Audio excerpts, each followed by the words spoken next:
SM Store, amanah dalam muamalah. Wa asyhadu anna Muhammadan abduhu wa rasuluh. Qala Allah Ta'ala fi kitabihil karim, ya ayyuhalladzina amanu taqullaha haqqa tuqatih wa la tamutunna illa wa antum muslimun. Amma ba'd, fa inna asdaqal kalami kalamullah wa khairal huda huda Muhammadin sallallahu alaihi wasallam wa syarrul umuri muhdatsatuha wa kullu muhdatsatin bid'ah wa kullu bid'atin dhalalah. Kaum muslimin, para jamaah yang dirahmati oleh Allah Subhanahu wa taala, marilah kita memanjatkan puja dan puji syukur kita kehadirat Allah Subhanahu wa taala atas segala kenikmatan, karunia dan hidayahnya yang diberikan kepada kita semuanya, sehingga sampai detik ini kita masih bisa merasakan lezatnya beribadah kepada Allah Subhanahu wa taala, masih bisa merasakan nikmatnya hadir di majelis ilmu, taman-taman surga, dalam rangka mendengarkan ayat-ayat Al-Quran, hadis-hadis Nabi Sallallahu Alaihi Wasallam, dan juga untuk meningkatkan keimanan dan ketakwaan kita kepada Allah Subhanahu wa taala. Yang kedua, kita sampaikan salawat serta salam kepada Nabi kita yang mulia, Nabi Muhammad sallallahu alaihi wasallam, beserta keluarga beliau, sahabat-sahabat beliau, serta orang-orang yang senantiasa istiqomah di atas sunnah beliau. Para jamaah yang dirahmati oleh Allah Subhanahu wa taala, insyaallah di kesempatan kita sore hari ini, dalam kajian tematik ini kita akan membahas tentang kaidah-kaidah penting dalam mencari rezeki. Apalagi ya di saat-saat ini kebanyakan manusia, bahkan tidak hanya kaum muslimin saja, sedang mengalami penurunan dalam perekonomian mereka, yaitu sekitar 2 tahun ini, khususnya ketika terjadi pandemi ini. Nah, untuk itu ya semuanya berupaya untuk memenuhi kewajiban mereka, baik sebagai kepala rumah tangga, untuk memenuhi kebutuhan, sehingga mereka harus ya banting tulang mencari nafkah atau mencari rezeki. Ada yang menggunakan segala cara, yang penting bagaimana caranya supaya bisa makan, caranya bisa bertahan hidup, tetap bisa bayar kontrakan atau bayar SPP anaknya, sehingga terkadang tidak peduli lagi apakah itu yang halal ataukah yang haram, yang penting dapat uang. Ini sebagaimana yang pernah disampaikan oleh Rasulullah sallallahu alaihi wasallam, la ya'tiyanna 'alan nasi zamanun la yubalil mar'u bima akhadhal mal amin halalin aw haramin. Akan datang suatu masa yang melewati manusia, di mana seseorang sudah tidak peduli lagi dari mana mengambil harta, dari mana cari uang, apakah dengan cara yang halal atau dengan cara yang haram, sudah enggak peduli lagi. Apalagi kalau sudah ada anggapan cari yang haram saja susah, apalagi yang halal, sehingga apa saja dia terjang, yang penting bisa mendapatkan uang tadi. Maka dari itu perlu kita ketahui sebelum seorang mencari harta tadi beberapa kaidah penting yang bisa kita amalkan, bisa kita terapkan pada diri kita. Yang pertama,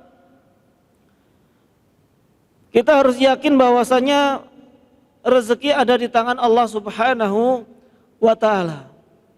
Ini paling penting.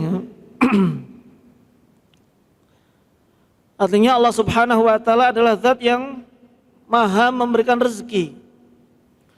Sebagaimana firman Allah Subhanahu wa ta'ala dalam surat Az-Zariyat, "Wa ma khalaqtul jinna wal insa illa liya'budun."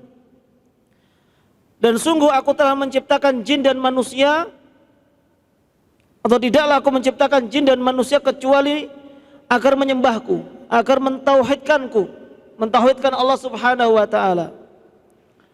Ma uridu minhum min rizkin wa ma uridu ayyut'imun. Maka ketika Allah Subhanahu wa ta'ala memerintahkan kita semuanya, baik itu manusia ataupun jin, untuk menyembah Allah Subhanahu wa ta'ala, Allah itu tidak butuh rezeki dari makhluknya, tidak butuh pertolongan dari makhluknya, tidak butuh diberikan makan oleh makhluknya.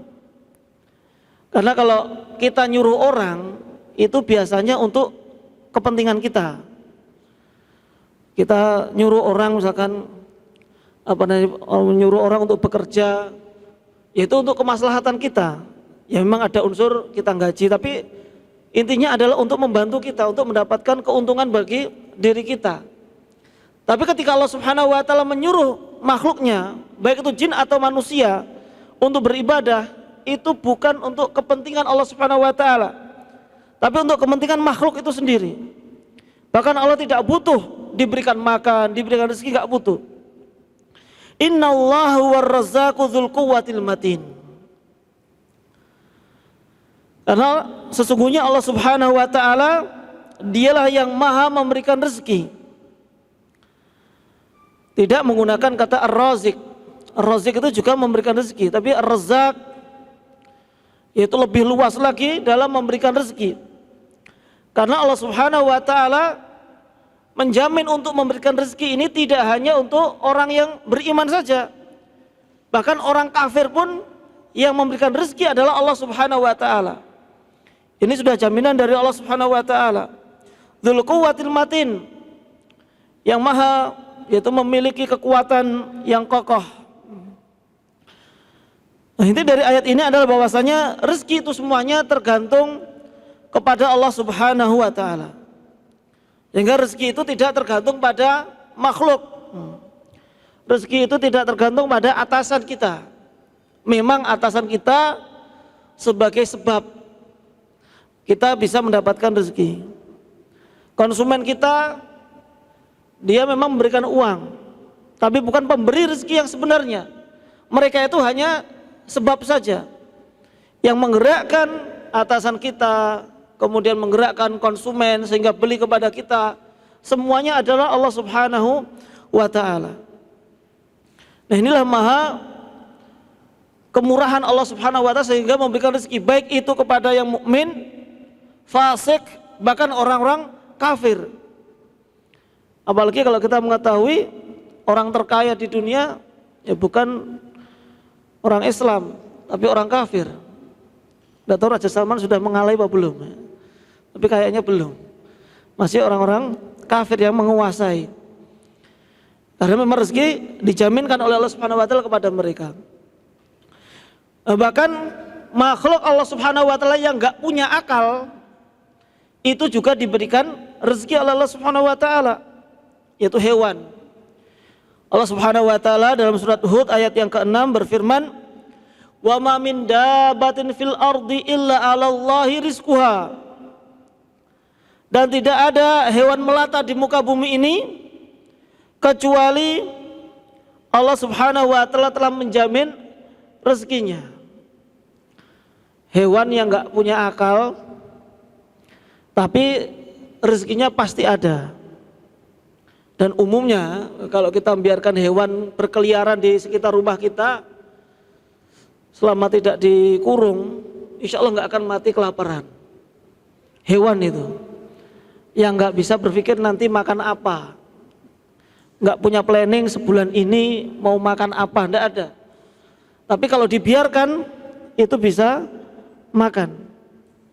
Kalaupun kita mendapati ada ayam mati ya karena ditabrak motor ya, atau mungkin karena kejatuhan apa kemudian sakit, nggak bisa jalan sehingga nggak bisa cari makan. Tapi kalau kita biarkan, mereka bisa mencari makan sendiri tadi. Ya karena memang sudah dijamin oleh Allah Subhanahu Wa Taala. Nah kita yang alhamdulillah diberikan oleh Allah Subhanahu Wa Taala berupa akal, bisa berpikir, dulu sekolah. Kok terkadang masih bingung cari rezeki, nanti dapat rezeki apa tidak, nanti siapa yang mau ngasih rezeki, terkadang masih ada kebingungan seperti ini. Dan dahulu pun orang-orang kafir Quraisy, mereka semuanya tahu dan yakin yang memberikan rezeki hanyalah Allah Subhanahu Wa Taala. Orang kafir, cuma masalahnya kalau orang kafir, orang musyrikin dahulu, meskipun mereka meyakini Allah itu yang maha memberikan rezeki, di sisi yang lainnya kadang mintanya kepada berhala.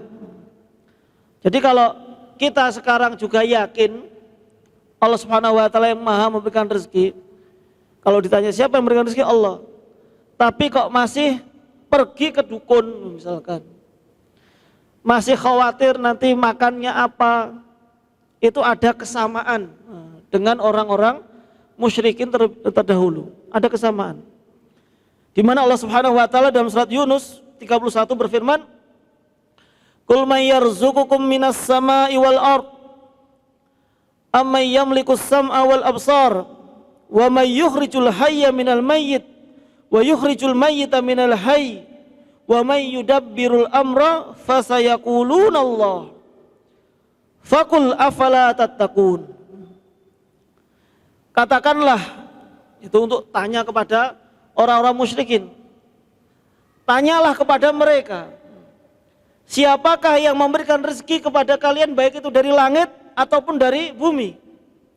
Siapakah yang menciptakan pendengaran dan juga penglihatan?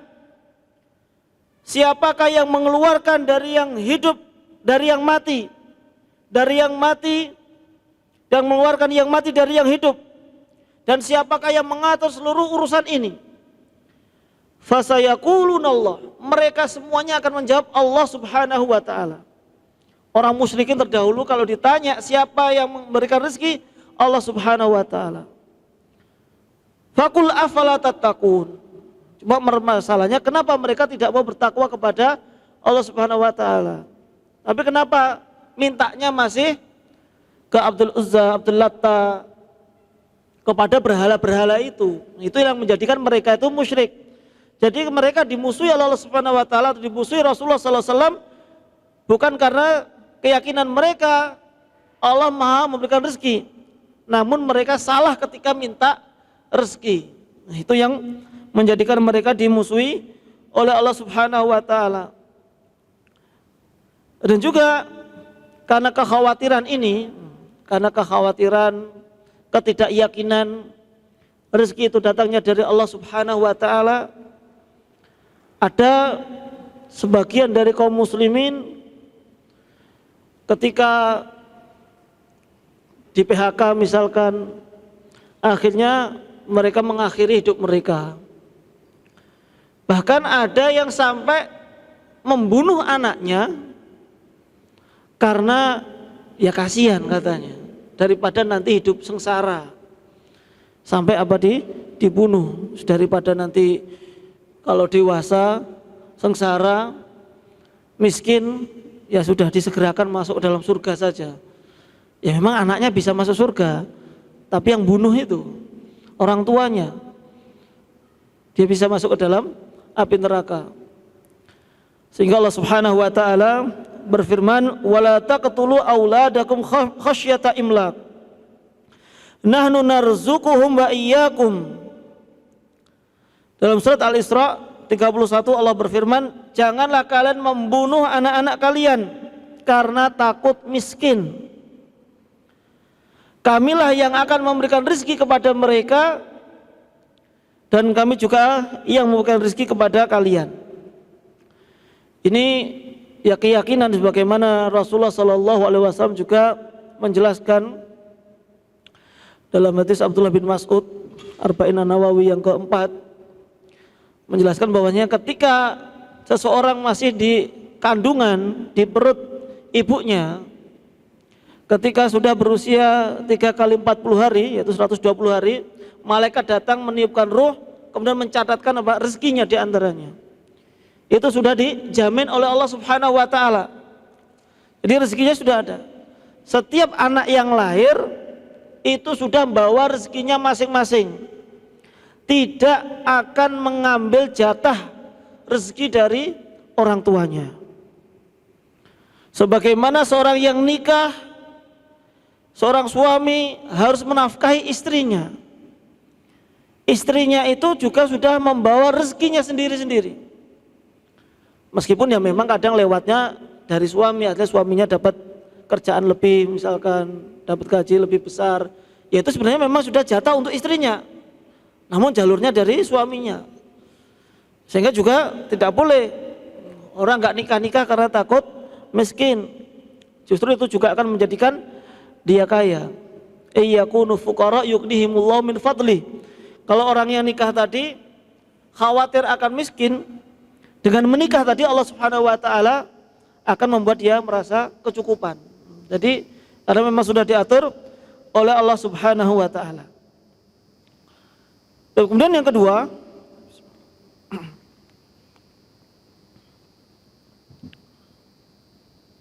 ketika mencari rezeki hendaklah kita dasari dengan ketakwaan kepada Allah Subhanahu wa taala. Bahkan sebelum kita mencari rezeki, kita tingkatkan terlebih dahulu ketakwaan kita kepada Allah Subhanahu wa taala. Inilah motivasi terbesar seseorang untuk bisa mendapatkan rezeki dari Allah Subhanahu wa taala. Ketakwaan juga menjadi motivasi terbesar seseorang untuk bisa keluar dari pekerjaan yang haram.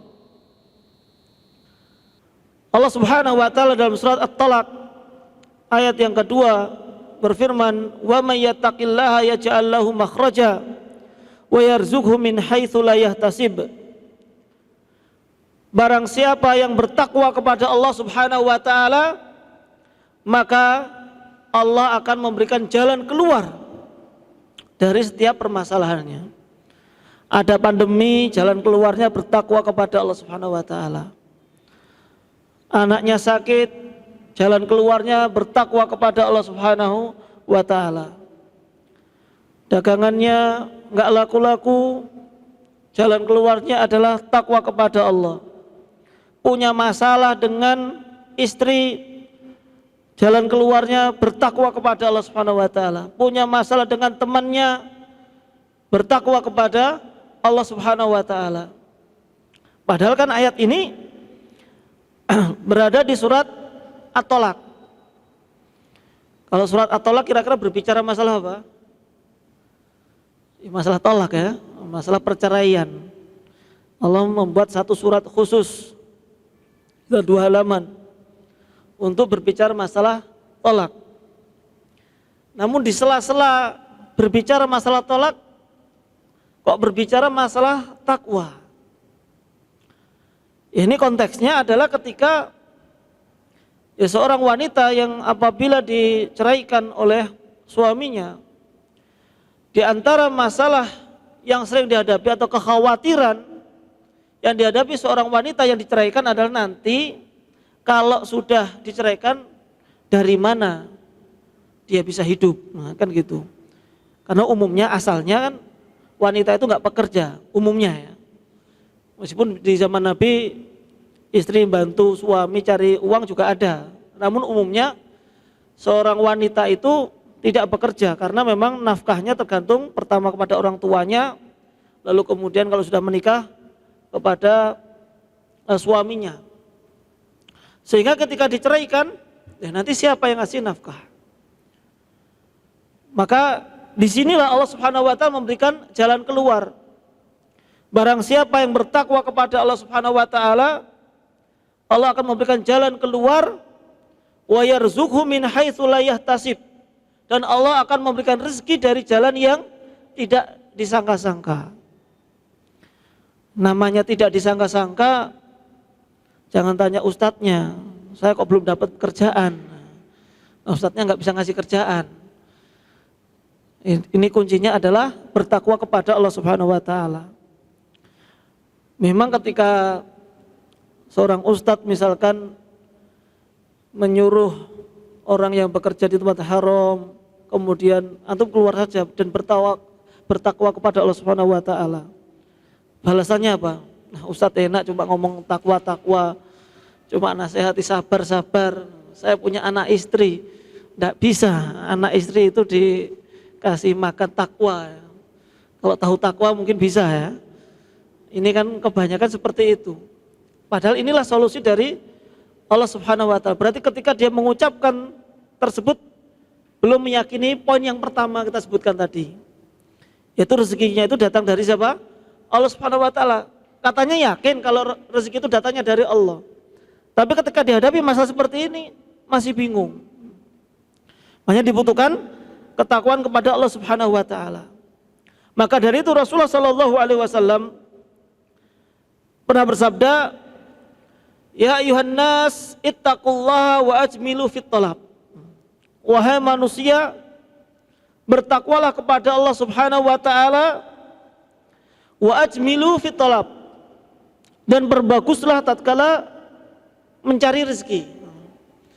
Jadi ketika Allah Subhanahu wa Ta'ala atau Rasulullah sallallahu alaihi wasallam mau menyuruh kaum muslimin untuk bekerja, maka sebelum disuruh untuk bekerja itu diperintahkan terlebih dahulu untuk bertakwa kepada Allah Subhanahu wa Ta'ala. Orang kalau sudah didahului dengan takwa tadi, didahului dengan keyakinan yang pertama tadi, maka ketika mau bekerja, mau mencari uang, pasti akan menimbang-nimbang terlebih dahulu. Ini nanti pekerjaan saya ada syubhatnya apa tidak? Ini nanti pekerjaan saya, kalau saya bekerja di perusahaan ini ganggu sholat saya apa tidak? Pekerjaannya halal, produknya halal, tapi menghalangi dia untuk sholat jamaah. Aturannya jam 8 sampai jam 1 kebetulan, istirahatnya jam 1 sampai jam 2. Tidak ada kesempatan sholat berjamaah, atau sholatnya mungkin susah. Apalagi kalau di tempat yang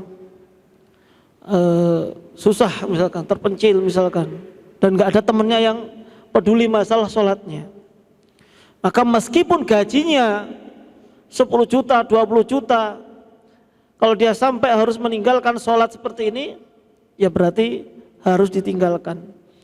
Kalau dia sudah memulai pekerjaan tadi dengan bertakwa tadi, maka dia akan meninggalkannya. Pasti akan memilih tempat yang mendukung dia untuk sholat.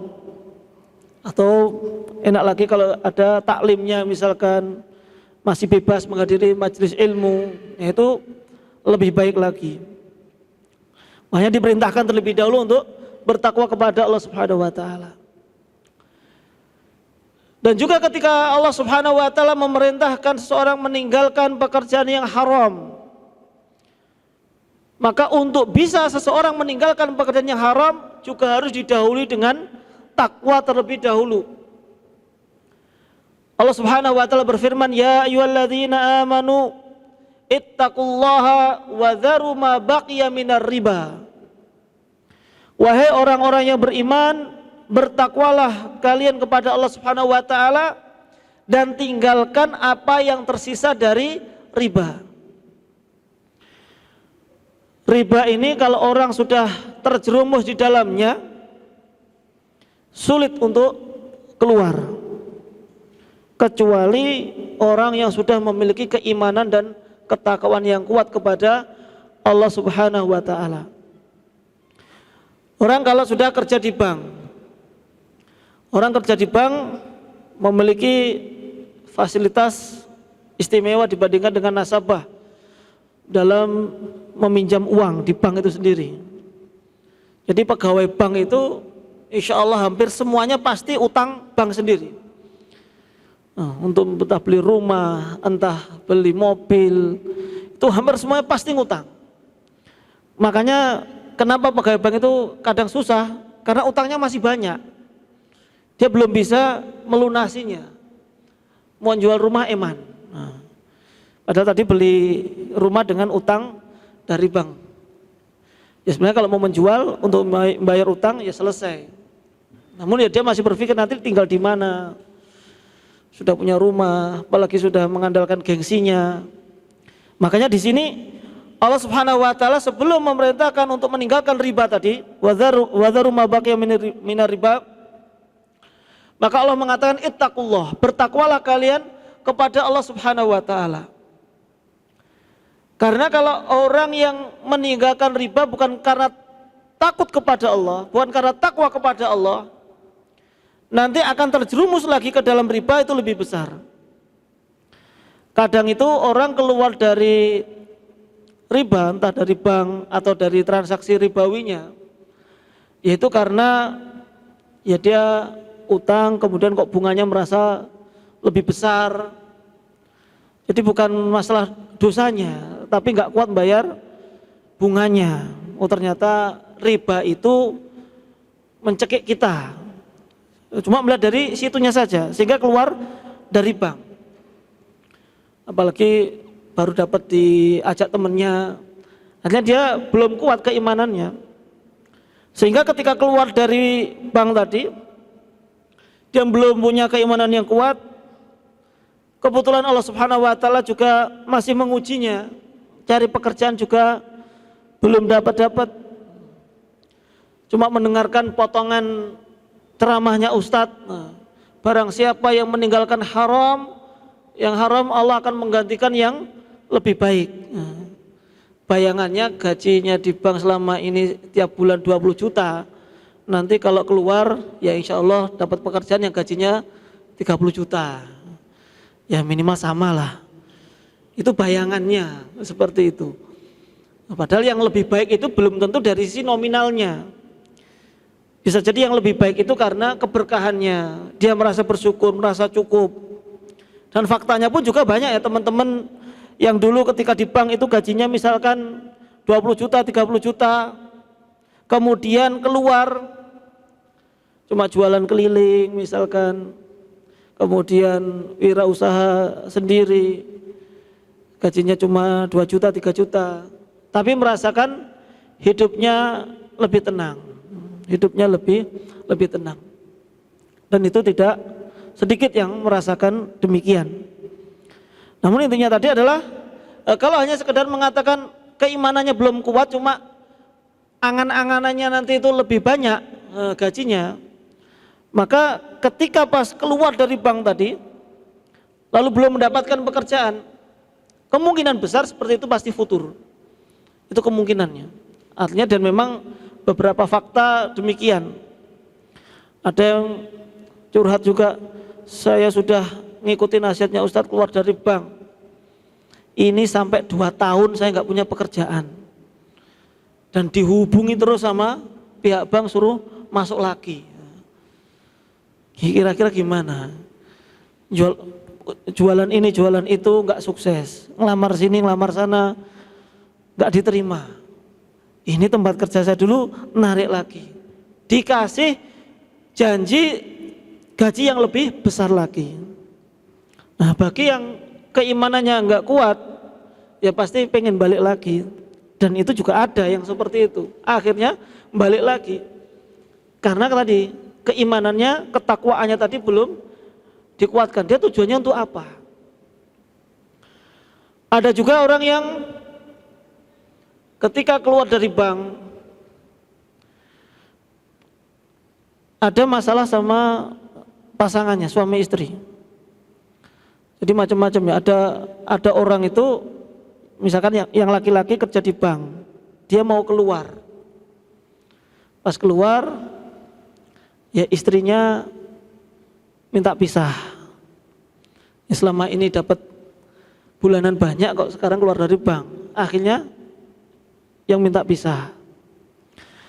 Namun terkadang ada yang istrinya yang sudah ngaji, suaminya masih di bank.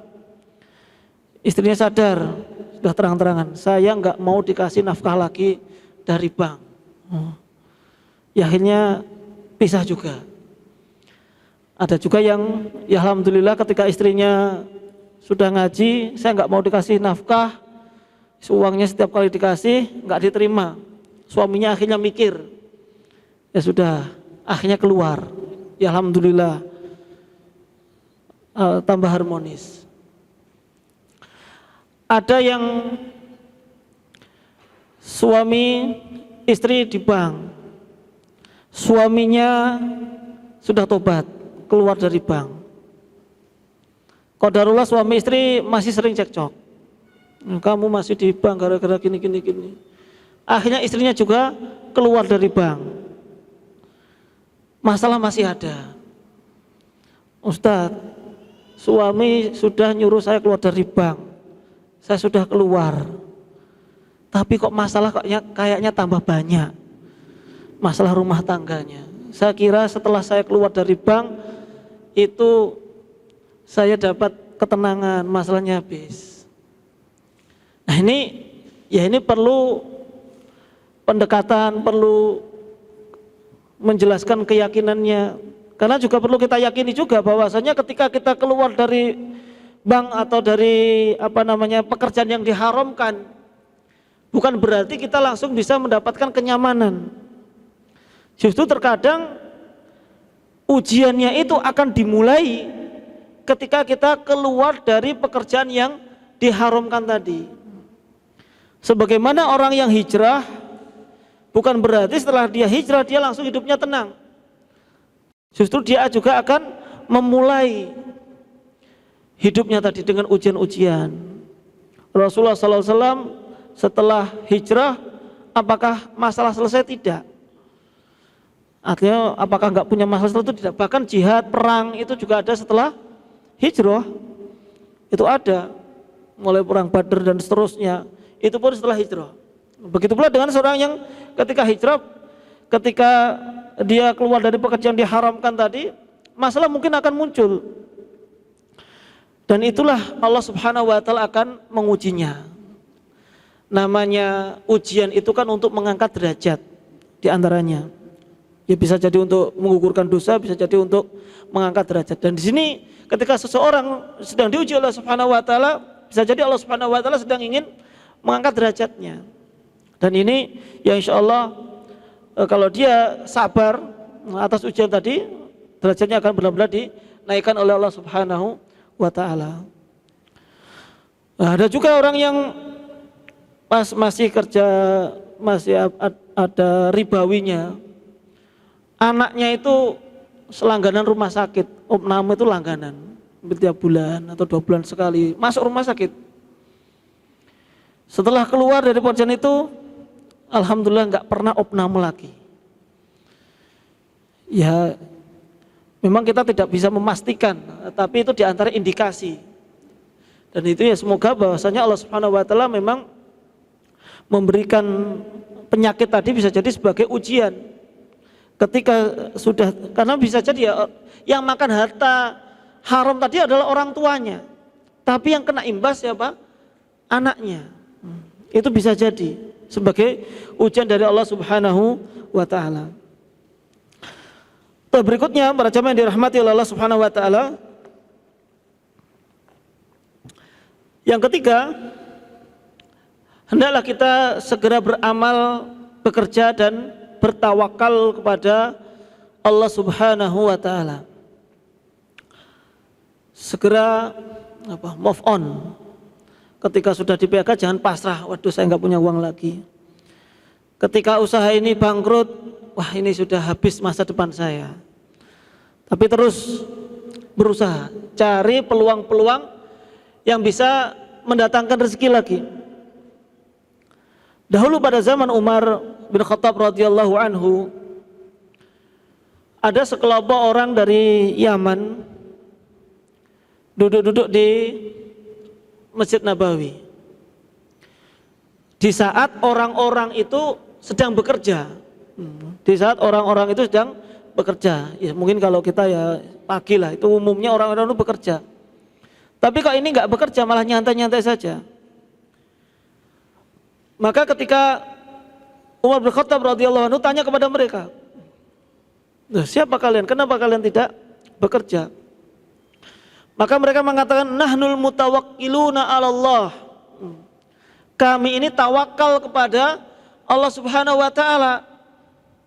Tadi kan di poin yang pertama rezeki sudah ditentukan oleh Allah Subhanahu wa taala. Nah, kalau rezekinya sudah ada, ya pasti datang sendiri. Persepsinya kan seperti itu. Kalau memang sudah rezeki nggak akan kemana. Duduk di masjid pun juga pasti akan dapat. Maka Umar bin Khattab mengatakan antum mutawakilun. Nah, beda ya. Tadi pakai tasdid. Mereka mengatakan nahnul mutawakkilun, dari tawakkala ya tawakkalu. Itu yang bersandar kepada Allah Subhanahu wa taala ma'akhdil asbab. Namun juga diiringi dengan mencari sebab.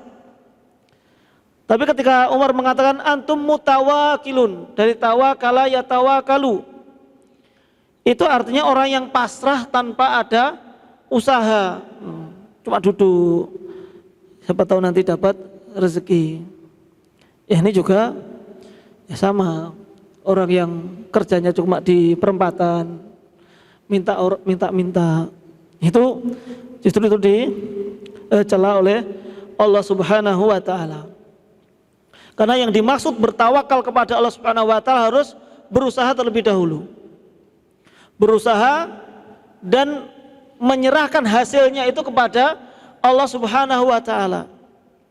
Karena bisa jadi orang itu usahanya sama, tapi hasilnya beda. Ya karena rezekinya memang sudah beda.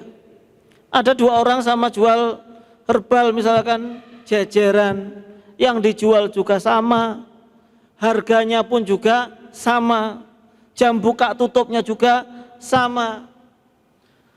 Lalu apakah keuntungannya sama? Belum tentu. Pelanggannya yang datang apakah sama? Ya belum tentu. Dan itu menunjukkan tawakal dia kepada Allah Subhanahu wa taala.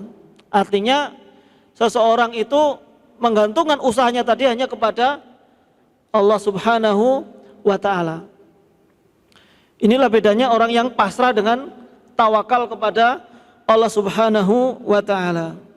Sehingga harus berusaha. Allah Subhanahu wa taala di dalam surat Al-Mulk ayat yang ke-15 berfirman, "Huwallazi ja'ala lakumul arda dhalulan famshu fi manakibiha wa kulu mir rizqihi wa ilaihin nusyur." Dialah Allah Subhanahu wa taala yang menjadikan bumi itu mudah bagi kalian. Famshu fi manakibiha, maka berjalanlah di segala penjuru bumi. Wa kulu mir rizqihi, dan makanlah dari sebagian rezekinya. Wa ilaihin nusyur, dan hanya kepadanya lah kalian semuanya akan dibangkitkan. Jadi kita diperintahkan untuk menyebar di muka bumi ini. Artinya jangan diam saja. Jangan di rumah saja menunggu rezeki. Nanti kalau sudah rezeki itu namanya dia pasrah, tidak berusaha. Jadi harus menggabungkan antara satu dalil dengan dalil yang lainnya. Artinya ketika kita berusaha, itulah bentuk tawakal kita kepada Allah Subhanahu wa taala. Nah, di dalam ayat tadi Allah Subhanahu wa taala menggunakan lafaz famshu, berjalanlah. Kalau ayat-ayat yang lainnya itu terkadang ketika berbicara masalah minta surga, kebaikan, itu suruh cepat-cepat, berlomba-lomba. Wasari'u ila maghfiratin min rabbikum, bersegeralah untuk mendapatkan ampunan dari Allah Subhanahu wa taala. Fastabiqul khairat, berlomba-lombalah untuk mendapatkan kebaikan. Tapi kalau cari rezeki Allah cuma mengatakan famshu, berjalanlah, suruh nyantai. Nyantai dalam artian di sini jangan sampai kesungguhan kita untuk mencari rezeki melebihi kesungguhan kita untuk beribadah kepada Allah Subhanahu wa taala. Makanya disuruh hanya berjalan saja. Selama itu sudah cukup, ya sudah. Waktunya bekerja, waktunya untuk keluarga juga untuk keluarga, waktunya untuk dirinya sendiri belajar, talabul ilmi, itu pun juga diberikan. Jangan sampai ya orang karena ambisinya mencari dunia sampai pagi sebelum subuh, sampai malam setelah isya baru pulang, kadang pun nggak ketemu anaknya, tujuannya hanya untuk mencari dunia. Dan orang-orang seperti ini meskipun dia mendapatkan harta yang banyak tidak akan pernah merasa cukup, itu sudah pasti, padahal hartanya banyak. Mangkanatid dunya hammahu ja'alallahu baina 'ainihi faqrahu. Barang siapa yang menjadikan dunia sebagai tujuannya, ambisinya, Allah Subhanahu wa taala akan menjadikan kemiskinan itu ada di hadapannya. Yang di benaknya itu masih ngumpulkan duit. Itu yang ada di dalam benaknya. Dulu ketika bekerja, oh, saya pengen beli motor. Sudah dapat motor, wah saya pengen beli mobil. Mobil satu kurang buat istri, beli lagi. Terus sampai dia itu lupa dengan Allah Subhanahu wa taala. Wa farraqa alaihi syamlahu. Maka Allah Subhanahu wa taala akan mencerai-beraikan urusannya. Dia akan mendapatkan banyak masalah. Itu ujung-ujungnya. Walam ya'tihi minad dunya ila ma qaddara lahu. Dan dunia ini tidak akan mendatanginya kecuali dengan apa yang sudah ditakdirkan oleh Allah Subhanahu wa taala. Artinya dia tidak akan pernah merasa puas dengan apa yang sudah diperolehnya, karena dia sudah diperbudak oleh dunia. Dan ketika kita bertawakal kepada Allah Subhanahu wa taala dalam mencari rezeki, Rasulullah sallallahu alaihi wasallam memberikan perumpamaan agar kita belajar dari tawakalnya seekor burung. Yang mana Rasulullah sallallahu alaihi wasallam bersabda, "Lau annakum tawakkaltum 'alallahi haqqa tawakkulih, la razaqakum kama yarzuqut tayra taqdu himasa wa taruhu bitona." Seandainya kalian bertawakal kepada Allah Subhanahu wa taala dengan sebenar-benar tawakal, dengan berusaha dan menyerahkan hasilnya kepada Allah Subhanahu wa taala, maka niscaya Allah Subhanahu wa taala akan memberikan rezeki kepada kalian sebagaimana Allah itu memberikan rezeki makan kepada burung. Yang mana burung itu pagi berangkat keluar dari sarangnya, sangkarnya, kemudian dalam keadaan lapar, sorenya pulang sudah dalam keadaan kenyang. Itu seekor burung. Dan gak mikir besoknya makan apa. Pokoknya malam ya tidur, kecuali kelelawar ya. Ini umumnya.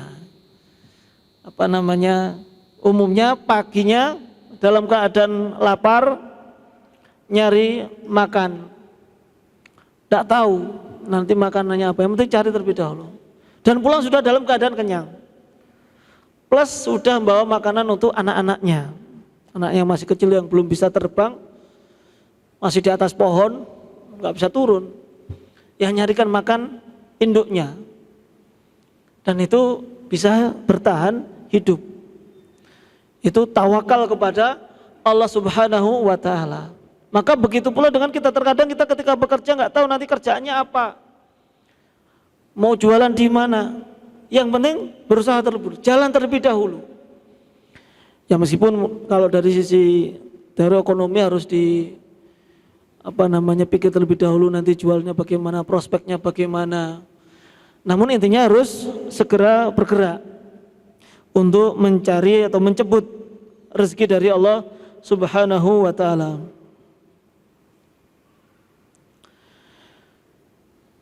Lalu kemudian Faedah yang keempat adalah banyaknya rezeki itu tidak menunjukkan bahwasanya orang tersebut pasti dicintai oleh Allah Subhanahu wa taala. Banyak sedikitnya sebuah rezeki pada diri seorang bukanlah barometer orang tersebut itu lebih dicintai oleh Allah Subhanahu wa taala atau tidak. Belum tentu orang yang rumahnya megah itu pasti dicintai oleh Allah. Belum tentu orang yang miskin serba kekurangan dia tidak dicintai oleh Allah Subhanahu wa taala. Karena baik itu kaya, miskin, banyak harta, tidak mampu, itu semuanya adalah bentuk ujian dari Allah Subhanahu wa taala. Yang mana Rasulullah sallallahu alaihi wasallam dalam surat Al-Fajr ayat yang ke-15 dan 16 berfirman, "Fa ammal insanu idza mabtalahu rabbuhu fa akramahu wa na'amah fa yaqulu rabbi akraman."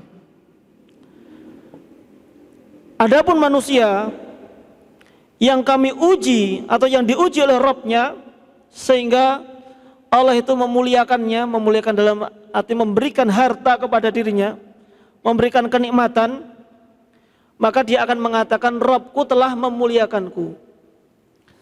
Lihatlah di sini Allah Subhanahu wa taala menggunakan kata ibtila, kata ujian. Kami menguji orang dengan memberikan harta. Dan pada ayat berikutnya wa amma idza mabtalahu faqadara alaihi rizqah fayaqulu rabbi ahanan. Dan adapun yang lainnya apabila Rabb-nya memberikan ujian dengan berkurangnya harta, dia akan mengatakan Allah telah menghinakanku.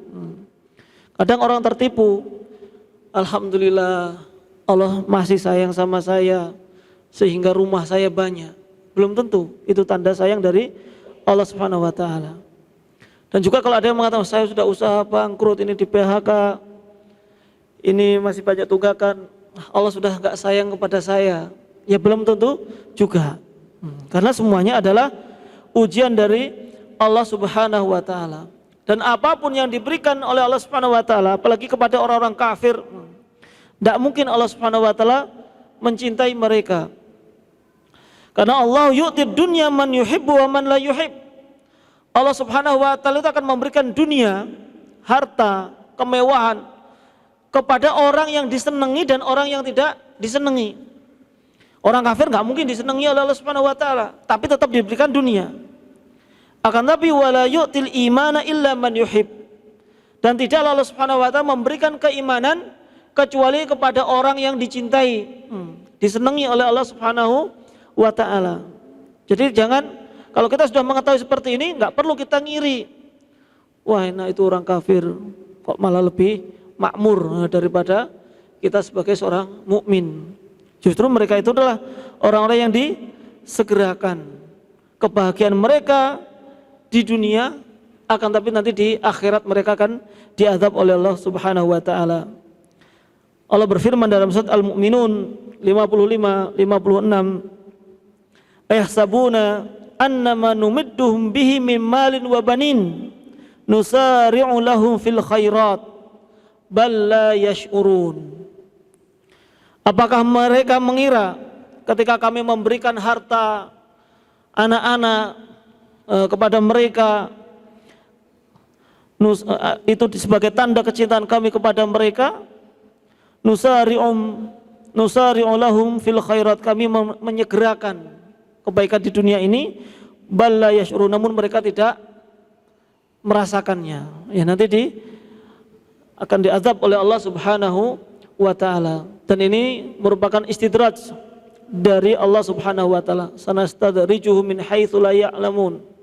Kami akan mengistidraj mereka, dibiarkan terlena foya-foya dengan harta mereka, sehingga ketika kita melihat ada orang kafir mendapatkan harta dari Allah Subhanahu wa taala, ya kita jangan mengira bahwasanya mereka dicintai oleh Allah Subhanahu wa taala. Justru itu merupakan ujian dari Allah Subhanahu wa taala. Bahkan di antara makhluk atau manusia yang diberikan harta yang paling banyak di muka bumi ini yang sampai sekarang kita pun mengenangnya, yaitu pada zaman Nabi Musa alaihissalam, Qarun diberikan harta yang sangat banyak.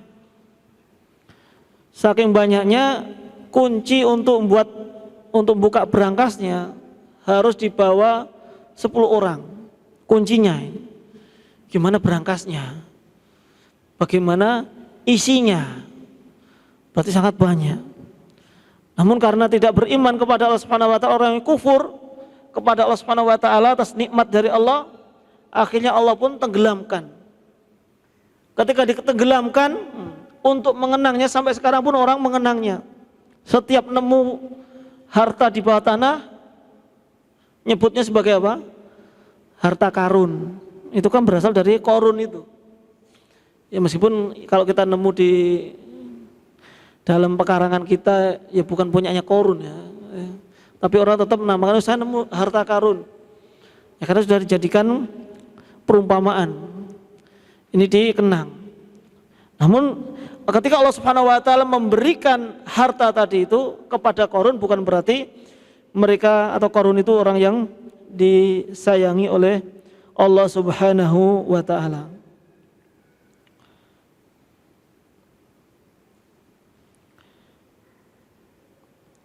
Lalu kemudian para jamaah dirahmati oleh Allah Subhanahu wa taala, ketika kita sudah diberikan rezeki oleh Allah Subhanahu wa taala, hendaklah kita juga qanaah, ridho dengan apa yang diberikan oleh Allah Subhanahu wa taala kepada kita semuanya. Ini ya penting bagi kita semuanya. Ya tadi diantaranya juga agar kita tidak iri kepada orang lain. Kita juga merasa puas dengan Allah, dengan pemberian dari Allah Subhanahu wa taala, dan itulah yang akan membuat kita tenang dalam kehidupan.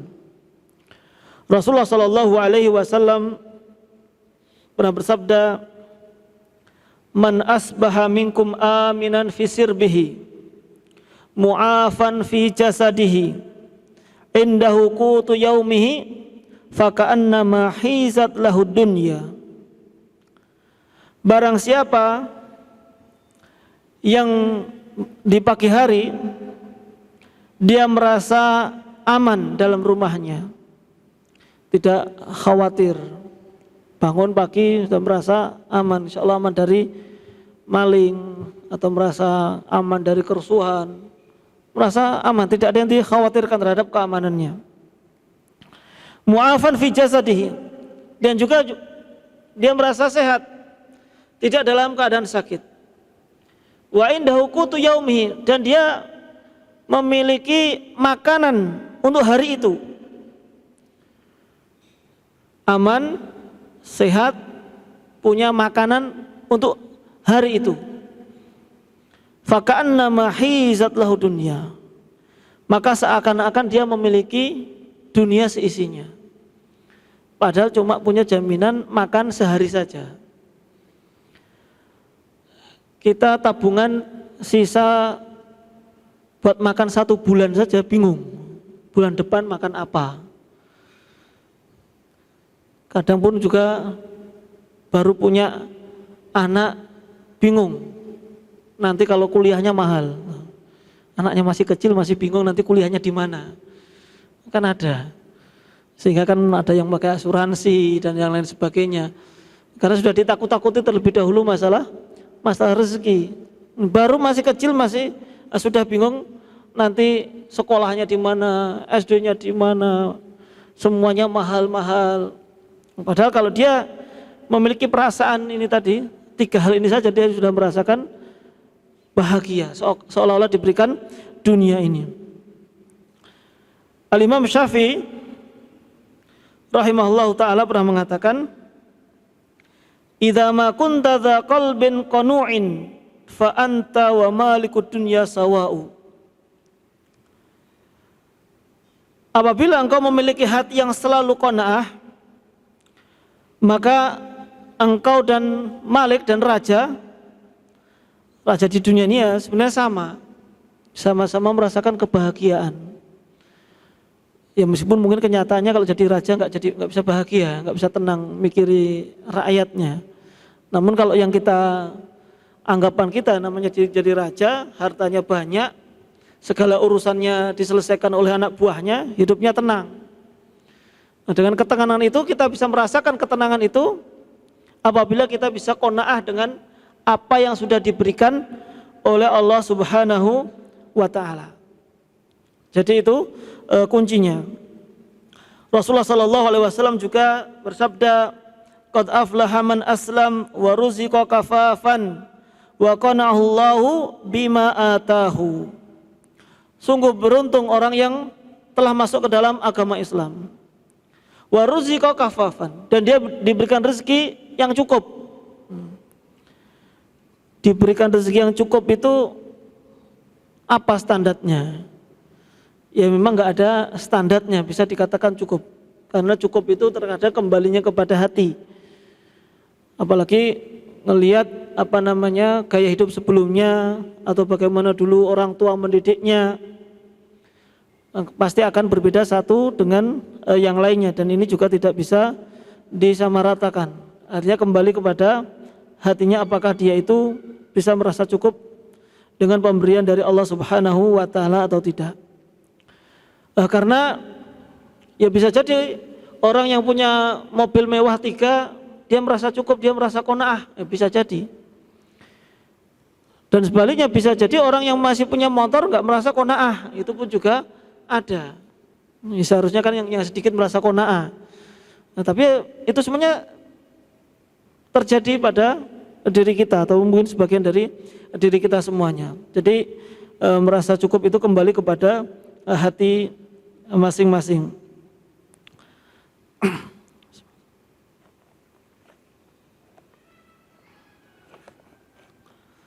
Lalu kemudian yaitu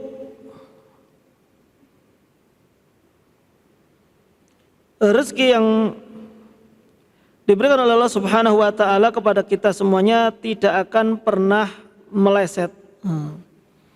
Tidak akan pernah meleset, salah diberikan kepada orang lain. Dan itu rezekinya pasti akan diberikan kepada kita semuanya sebelum seseorang meninggal dunia.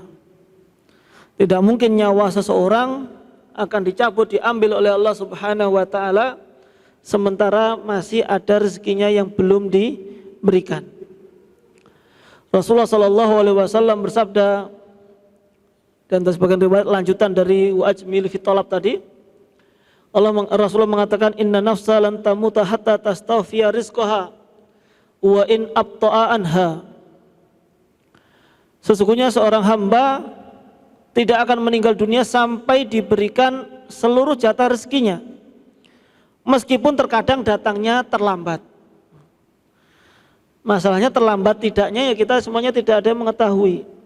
Namun terkadang kitalah yang sering merasa rezeki itu datangnya telat. Orang yang meninggal dunia usia 5 tahun, 10 tahun, ya berarti rezekinya memang sudah habis. Ada orang yang usianya 70 tahun, 80 tahun belum meninggal dunia. Bahkan bisa jadi dia sakit, ya misalkan stroke misalkan. Mungkin orang melihat itu sudah waktunya meninggal dunia, sudah bertahun-tahun stroke, tapi belum juga meninggal. Ya karena memang rezekinya belum diberikan semuanya, masih ada rezeki yang belum diberikan sehingga dia masih hidup. Nah, karena memang belum diberikan oleh Allah Subhanahu wa taala. Dan itulah diantara kunci juga menjadi kunci kebahagiaan seseorang tadi ketika dia sudah tenang bahwasanya rezeki itu tidak akan pernah meleset diberikan kepada orang lain. Hasan Al-Basri rahimahullahu taala pernah ditanya tentang rahasia kezuhudannya di dunia ini. Maka beliau mengatakan, alimtu anna rizki la ya'khudhuhu ghairi fatma'anna qalbi. Saya yakin atau saya tahu rezekiku itu tidak akan diambil oleh orang lain. Kalau Allah Subhanahu wa taala sudah menentukan rezeki kepadaku, enggak mungkin meleset kemudian diambil oleh orang lain. Dengan begitu hatiku pun menjadi tenang. Kadang kita mau mengadakan proyek, ngajukan proposal, sudah hampir deal misalkan. Lalu kemudian qadarullah enggak jadi. Entah karena kita sakit sehingga enggak bisa mengajukan proposal, entah karena ternyata diambil oleh orang lain, terlepas yang ngambil itu curang atau jujur. Yang jelas proyek tadi itu enggak jadi milik kita. Biasanya kita ngerundel, saya sudah siap, kok enggak jadi, ini saya sudah menyiapkan secara matang, kok Allah menjadikan saya sakit misalkan. Atau saya itu yang lebih bagus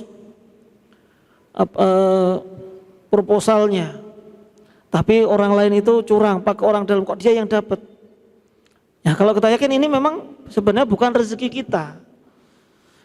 Orang itu bukan mengambil dari diri kita, itu memang sudah diberikan rezeki. Karena keyakinan kita tadi adalah bahwa Allah itu akan memberikan rezeki kepada orang yang beriman dan yang tidak beriman.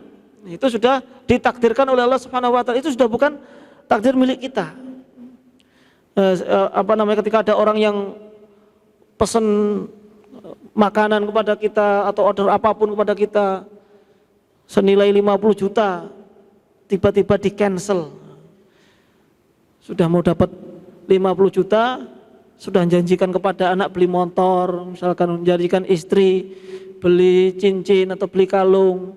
Ya ternyata orang itu gak jadi transaksi dengan kita. Ya pun kecewa. Akan tapi kalau kita yakin bahwasanya itu memang belum rezeki kita, ya gimana lagi, belum rezeki kita, ya disampaikan apa adanya. Itu belum menjadi rezeki kita, dan itu tidak akan diambil oleh orang lain. Lalu beliau juga melanjutkan, wa alimtu anna amali la yaqumu bi ghairi fastaghaltu bihi. Aku juga tahu bahwasanya amalanku tidak akan dikerjakan oleh orang lain, maka aku pun menyibukkan diriku dengan amalan tadi. Ini kalau ini berkaitan dengan ibadah, berkaitan dengan sholat misalkan, berbuat baik. Artinya ya yang penting saya akan tersibukkan dengan perbuatan baik untuk diriku sendiri, dan itu yakin tidak akan diambil oleh orang lain. Wa alimtu anna Allah muttali'un alayya fastahyaitu an yarani ala maksiatin. Di antara kunci zuhud Hasan Al-Basri adalah aku tahu bahwasanya Allah Subhanahu wa taala mengawasiku. Allah pasti akan mengawasi, yuraqib. Maka aku pun malu. Seandainya aku berbuat maksiat, Allah akan melihatku. Maka akan menjadi tenang. Di rumah enggak ada yang tahu mau berbuat maksiat, yakin bahwasanya Allah itu melihatnya.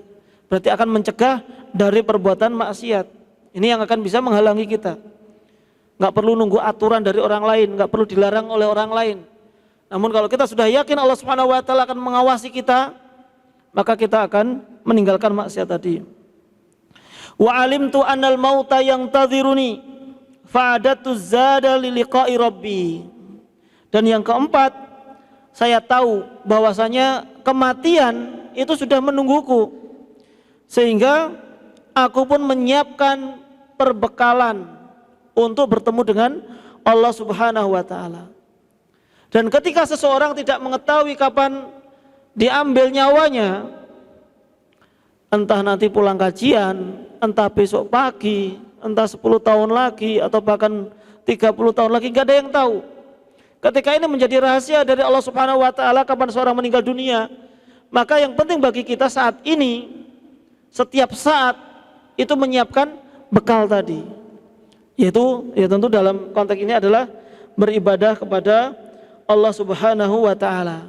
Maka dengan begitu ya hidup seorang akan tenang, tidak akan risau atau gelisah dengan apa yang sudah ditetapkan oleh Allah Subhanahu wa taala.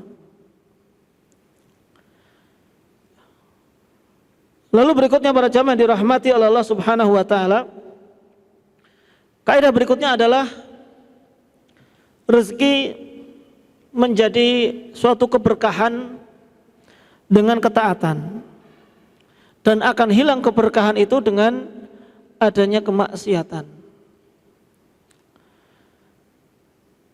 Ketika kita yang tadi melihat orang kafir, mereka diberikan rezeki, melihatnya adalah itu bukan tanda kecintaan. Namun ketika kita melihat pada diri kita, di antara yang kita tanamkan pada diri kita adalah bahwasanya semakin kita berbuat ketaatan, Allah akan memberikan rezeki kepada kita. Dan tatkala Allah Subhanahu wa taala mencabut rezeki dari diri kita, bisa jadi itu karena perbuatan maksiat yang kita lakukan kepada Allah Subhanahu wa taala. Ya tentu ini untuk mengoreksi diri kita, bukan untuk menvonis orang lain ya. Ada orang lain di PHK, oh karena kamu suka maksiat ya, katanya Ustadz karena itu disebabkan karena maksiat ya. Tidak ya, itu bukan untuk menvonis, itu bisa kita gunakan untuk introspeksi, evaluasi diri kita. Bisa jadi pada diri kita saja, bisa jadi, hanya saja itu untuk memotivasi kita agar tetap menjalankan ketaatan kepada Allah Subhanahu wa taala. Allah Subhanahu wa taala dalam surat Ar-Rum 41 berfirman, "Dhaharal fasadu fil barri wal bahr bima kasabat aydin nas liyudhiqahum ba'dalladzi 'amilu la'allahum yarji'un." Telah nampak kerusakan baik itu di daratan ataupun di lautan, semuanya disebabkan karena tangan-tangan manusia. Dan Allah Subhanahu wa taala membuat kerusakan tadi liyudhiqahum ba'dalladzi 'amilu la'allahum yarji'un, agar manusia itu merasakan sebagian dari hukuman akibat yang telah mereka lakukan. Jadi kerusakan itu sebenarnya hanya sebagian dampak saja dari maksiat yang mereka lakukan. Belum semuanya, kalau semuanya habis semuanya. Kalau memang Allah Subhanahu wa taala mau imbang saja, kalau Allah mau imbang, ketika seorang berbuat maksiat dihukum, maka manusia pasti tidak ada yang diampuni oleh Allah Subhanahu wa taala. Tapi karena Allah itu masih memberikan kesempatan, Allah itu Maha Pengasih, Maha Penyayang, Allah itu Maha Pengampun, sehingga Allah lebih mendahulukan kasih sayangnya daripada azabnya.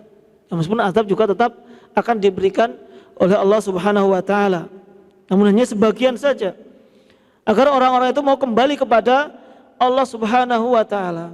Jadi ketika terjadi kerusakan, krisis ekonomi, adanya pandemi, maka kita introspeksi diri kita, bisa jadi itu karena perbuatan dosa-dosa kita. Dengan adanya pandemi, kita sendiri awal-awal sholat ke masjid itu tidak disarankan, atau lebih baik tidak sholat ke masjid, masjid banyak yang tutup, kemudian softnya direnggangkan sehingga kita jauh dari masjid. Itu sebagai bahan evaluasi diri kita. Bukan berarti ketika kita tidak bisa pergi ke masjid, ya sudah kita nggak usah ibadah saja. Justru itu kesempatan bagi kita untuk mendekatkan diri kita kepada Allah Subhanahu wa taala. Dan di dalam Musnad Ahmad, Rasulullah sallallahu alaihi wasallam pernah bersabda, "Innar rajula la yuhramur rizqu bidzanbi yusibuhu." Sesungguhnya ada seorang yang diharamkan untuk mendapatkan rezeki disebabkan karena dosa yang dilakukannya. Jadi bisa jadi seorang itu tidak mendapatkan rezeki karena dosa yang sudah dilakukannya. Jadi sebagaimana juga dijelaskan di awal, bahwasanya takwa itu akan mendatangkan rezeki. Maka sebaliknya maksiat itu akan menghalangi seseorang untuk mendapatkan rezeki. Allah Subhanahu wa taala berfirman dalam surat Al-A'raf ayat yang ke-96, "Walau anna ahlal qura amanu wattaqau la fatahna 'alaihim barakatim minas sama'i wal ard walakin kadzdzabu fa akhadnahum bima kanu yaksibun." Seandainya penduduk negeri mereka semuanya beriman dan bertakwa kepada Allah Subhanahu wa taala, la fatahna 'alaihim barakatim minas sama.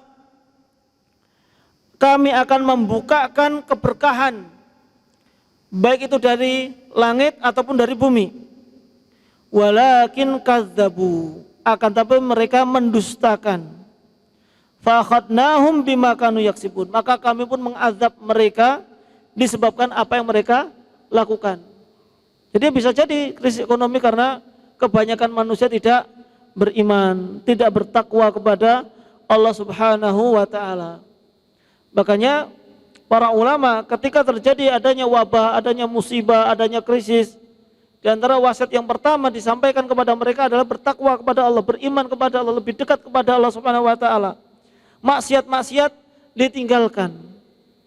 Dan memang di antara kejadian-kejadian musibah itu di antaranya karena adanya maksiat di dalam perkampungan tersebut, di dalam negeri tersebut, meskipun yang dilakukan oleh sekelompok orang, namun akhirnya yang terkena musibah itu banyak orang.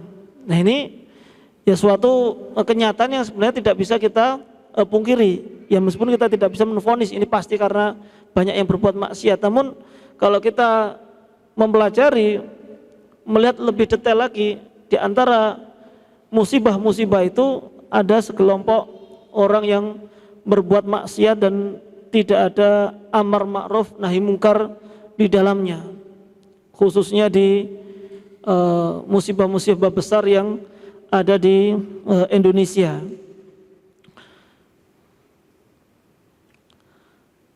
Tapi kemudian para jamaah dirahmati oleh Allah Subhanahu wa taala,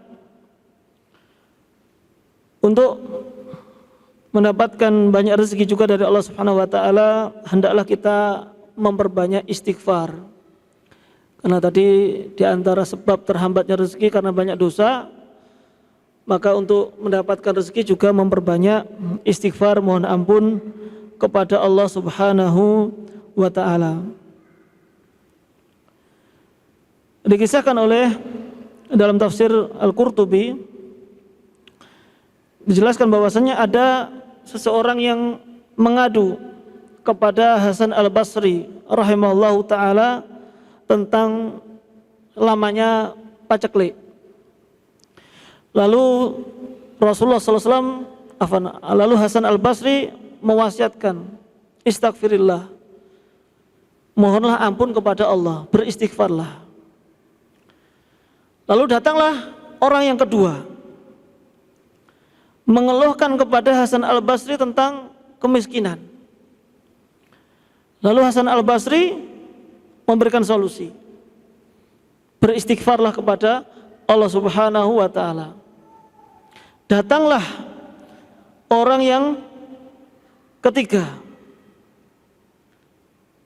agar didoakan bisa punya anak. Dia mengeluhkan sudah nikah bertahun-tahun tapi tidak punya anak.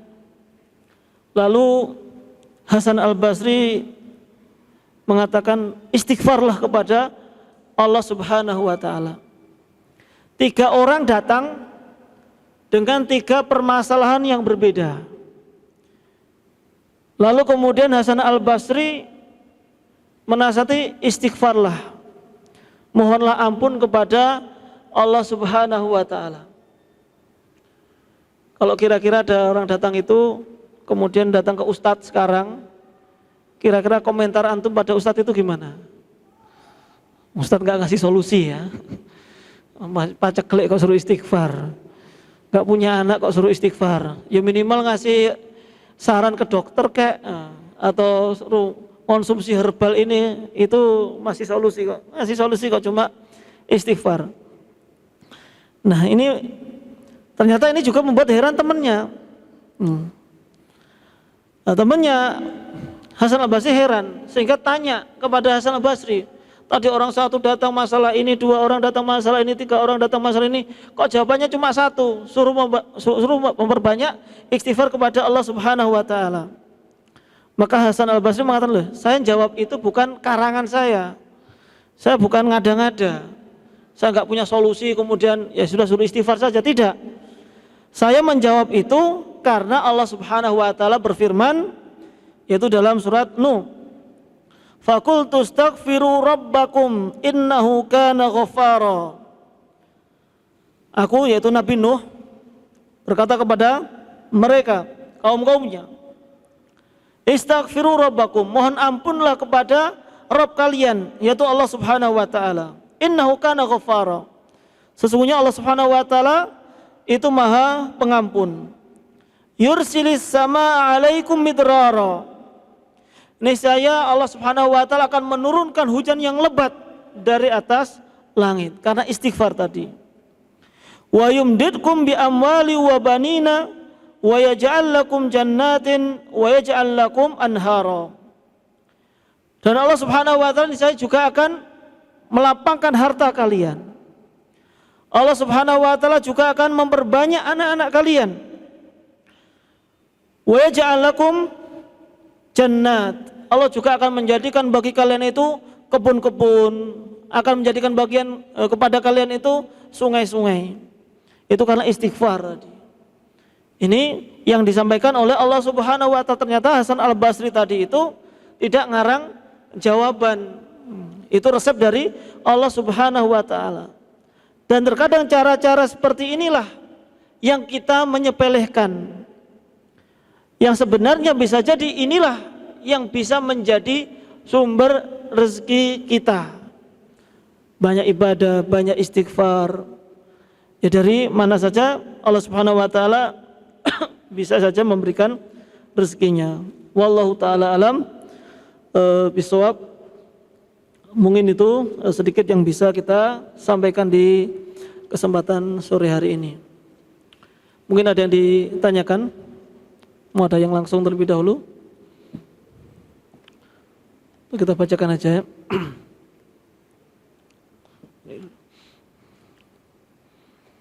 Bismillahirrahmanirrahim. Assalamualaikum warahmatullahi wabarakatuh. Waalaikumsalam warahmatullahi wabarakatuh. Semoga Ustadz dan seluruh kaum muslimin diberikan keberkahan oleh Allah Subhanahu wa taala. Amin. Orang tua anak adalah pedagang. Karena sudah tua, diteruskan oleh kakak anak. Anak memulai berdagang sendiri dengan barang yang sama. Orang tua anak menggratiskan untuk anak barang-barang penjualan yang ada di rumah. Sedangkan kakak anak tidak demikian. Apakah anak salah jika menganggap barang itu masih milik orang tua dan orang tua anak membolehkan anak untuk mengambil, maka anak bebas menjual barang yang ada di rumah? Berkaitan dengan barang, apalagi toko orang tua, kemudian dilanjutkan pengelolaannya oleh kakaknya. Lalu kemudian ini sebagai adik juga diizinkan oleh orang tua untuk menjualkan. Boleh mengambil kapan saja. Yang pertama, sebelum membahas atau menjawab pertanyaan tersebut, perlu diketahui bahwasanya orang tua ketika memberikan sesuatu kepada anak, hendaklah memberikan dengan cara yang adil. Dan adil bisa sama persis, bisa sesuai dengan kebutuhan. Itu yang namanya adil. Artinya kalau misalkan membelikan baju kan nggak mungkin ukurannya sama, sepatu nggak mungkin ukurannya sama, sekolah pun juga tidak mungkin tidak sama. Ada yang kebetulan anaknya sekolahnya bayar, ada yang anaknya sekolahnya gratis. Ya tentu bukan berarti anaknya yang sekolahnya bayar misalkan per bulan dikasih 5 juta, anaknya yang gratis juga tetap dikasih 5 juta sehingga untuk jajannya tidak sesuai dengan kebutuhannya. Itu hukum asalnya adalah bahwasanya orang tua hendaknya harus adil. Nah begitu pula ketika orang tua ingin meneruskan atau kalau mewariskan kan sebenarnya setelah meninggal dunia. Kalau ini suruh meneruskan usahanya, hendaklah juga dengan cara yang adil.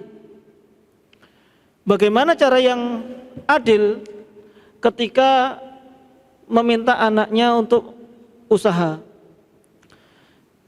Bisa jadi karena kan bisa jadi yang pertama anaknya yang pertama itu ya dia sebenarnya sudah selesai kuliah, nggak ada, dan dia juga sudah nikah dan memiliki kemampuan untuk meneruskan usahanya. Ya berarti sistemnya itu adalah sebagai usaha keluarga, itu lebih enaknya. Sedangkan diserahkan kepada salah satu saudara. Atau kemudian yang ketika yang sang adik misalkan sang adik ingin usaha dengan barang yang sama, ya kalau bisa sebenarnya modalnya dipisah, itu lebih aman. Ya orang tua ngasih modal si A dan si B, ini untuk diteruskan dengan modal yang sudah ada di rumah, yang satunya dikasih modal, itu lebih mudah.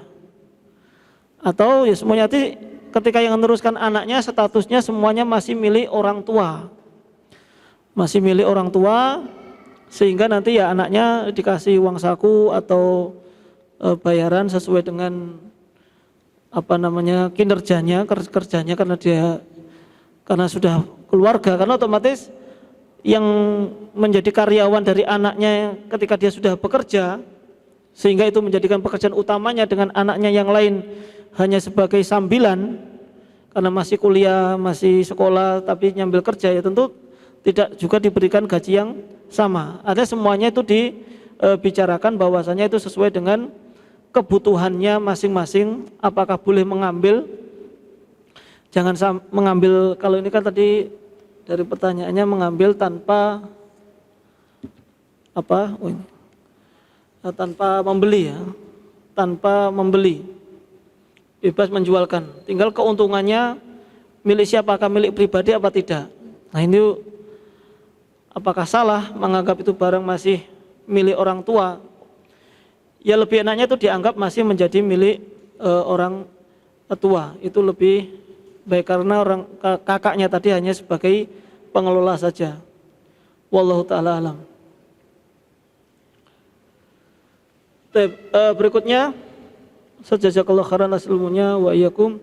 Bila kita memiliki beberapa karyawan, apakah kita wajib memerintahkan pada karyawan kita untuk memenuhi kewajiban syariat?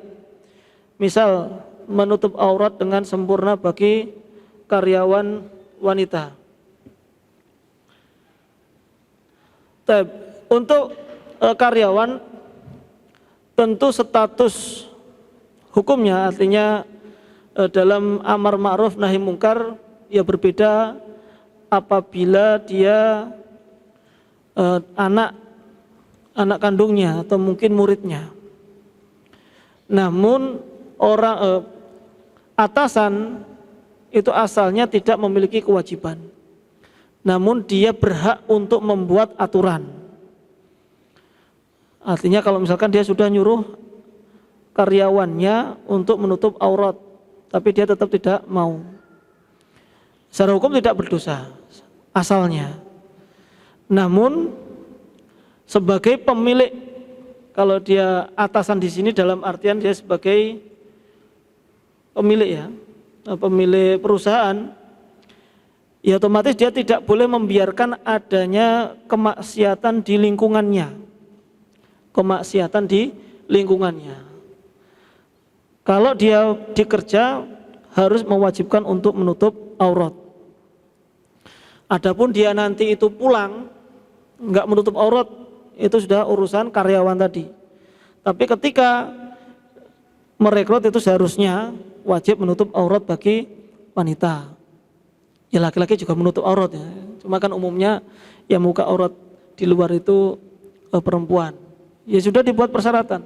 Ketika sudah persyaratan ini ada yang tidak memenuhi, ya tinggal suruh memilih ketika kerja tutup aurat atau dia keluar. Dan ini paling penting juga, bukan hanya sekedar di perusahaan ya.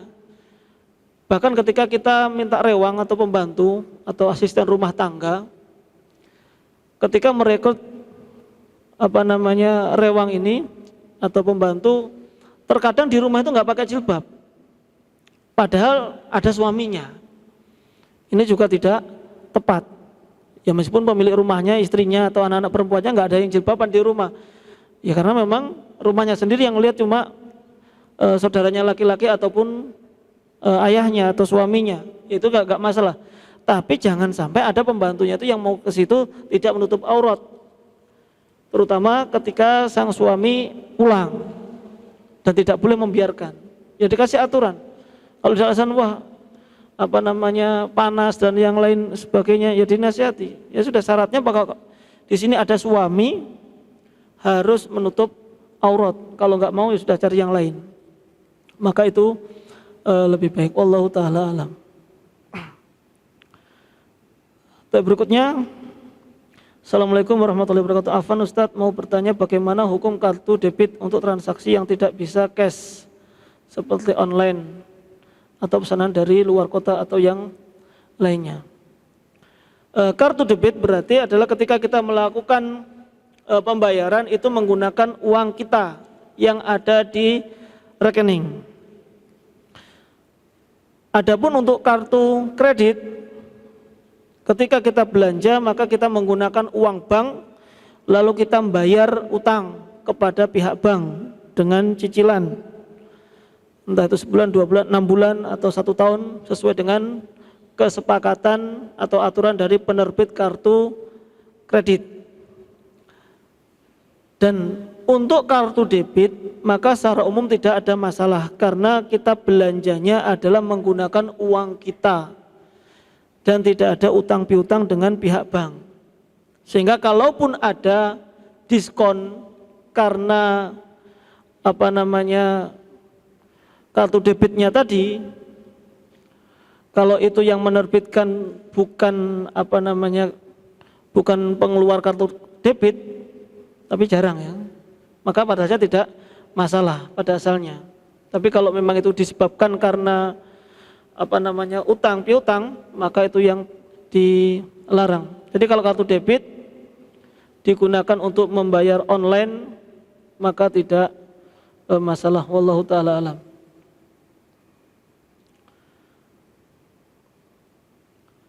Assalamualaikum warahmatullahi wabarakatuh. Ana mau tanya apa hukum uang pensiun? Uang pensiun pada asalnya uang pensiun itu adalah uang karyawan yang dibayarkan dengan tertunda. Ketika menjadi karyawan terkadang dipotong sekian persen atau sekian puluh ribu atau ratus ribu yang nanti itu yang akan digunakan diberikan kepada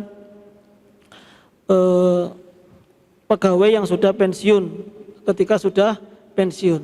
Maka secara umum cara seperti ini tidak masalah karena pada hakikatnya uang pensiun itu adalah uang miliknya. Ini secara umum ya, meskipun ada nanti akhirnya uang untuk istri ataupun anak, namun itu asalnya adalah berasal dari potongan yang sudah dijalankan ketika menjadi pegawai. Wallahu taala alam.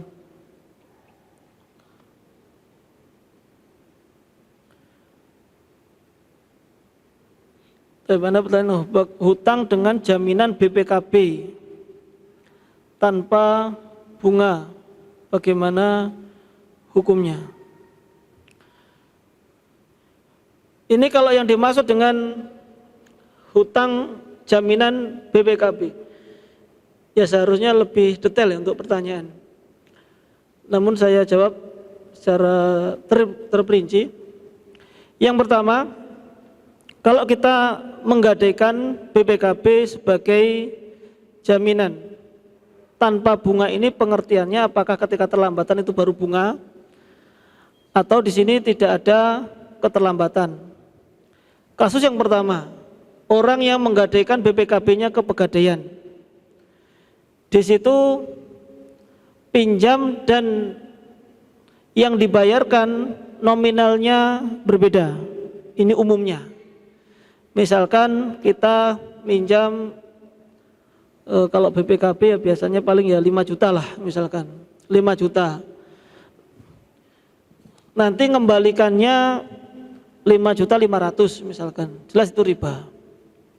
Atau bisa jadi minjamnya 5 juta, ngembalikannya juga 5 juta, tapi yang diterima 4.500.000.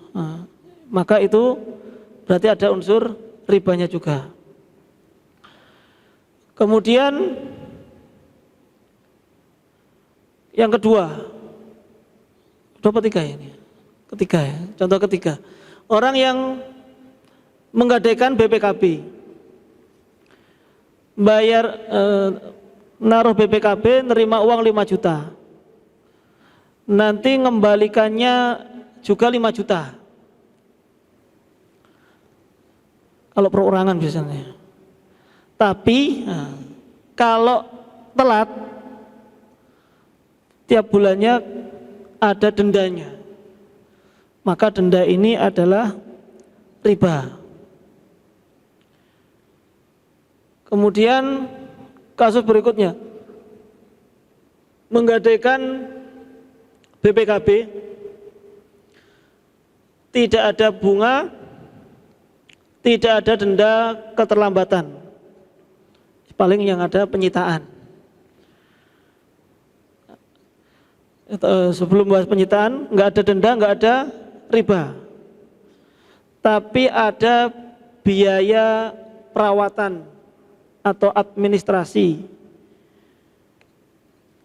Kalau biaya perawatan, biaya administrasi ini masuk akal, misalkan pokoknya pinjam berapapun, BPKB untuk nyimpen BPKB, kan yang disimpan cuma BPKB, tinggal masukkan berangkas saja. Itu nggak perlu prosedur yang panjang, nggak terlalu perlu peralatan yang banyak. Seharusnya BPKB utangnya berapapun itu sama. Artinya pokoknya biaya administrasinya 50.000, berapapun dia pinjam. Maka ini masih masuk akal. Masih masuk akal. Tapi kalau misalkan biaya perawatan atau biaya administrasi, kalau pinjamnya 1 juta ke bawah, maka biaya administrasinya 20.000. Kalau pinjamnya 1 juta sampai 5 juta misalkan, biayanya 50.000. Di atas 5 juta sampai 10 juta, biayanya 100.000. Maka ini sebenarnya adalah riba. Itu sebenarnya adalah riba. Jadi ketika ada pertanyaan hukum dengan hutang dengan jaminan BPKB tanpa bunga, ini perlu dilihat dulu kasusnya seperti mana, seperti apa tadi, yang 1, 2, apa 3, apa yang keempat, baru bisa dikatakan hukumnya boleh atau tidak. Ya insya Allah, ya semoga sudah bisa menjawab pertanyaan penanya tadi. Wallahu ta'ala a'lam bishawab. Tapi para jemaah yang dirahmati oleh Allah Subhanahu wa taala, mungkin itu sedikit yang bisa kita sampaikan di kesempatan kita di sore hari ini. Semoga bermanfaat bagi kita semuanya dan menjadikan harta kita lebih berkah sehingga bisa mendatangkan kebaikan baik kepada kita, keluarga ataupun harta kita. Subhanakallahumma bihamdik asyhadu an la ilaha illa anta astaghfiruka wa atubu ilaik. Assalamualaikum warahmatullahi wabarakatuh.